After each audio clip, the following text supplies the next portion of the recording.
Let me show you how to make this phenomenal pumpkin rigatoni with crispy prosciutto and rosemary.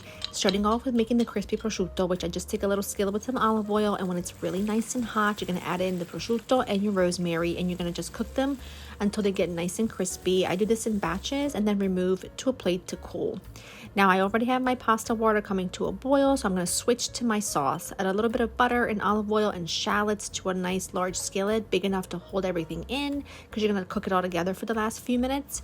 Saute your shallots, add in your garlic, let that saute a bit, and then you're going to come in here with your chicken stock, your pumpkin puree, your heavy cream, salt and pepper, and if you want to, you could add some sage, but because I'm adding the crispy rosemary over top, I felt like the sage was competing too much, and the crispy rosemary and the prosciutto just tastes so good.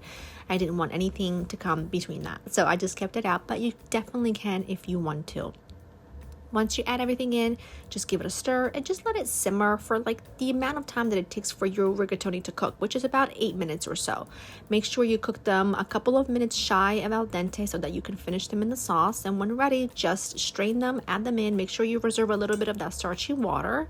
And then you're going to cook everything together for like the last 2 to 3 minutes because you want that pasta to really absorb that creamy, luscious sauce. Add plenty of cheese as it's cooking, and it just becomes so luscious, so thick, so creamy, so delicious. It would make for a phenomenal first course for a holiday dinner or a main entree for any time.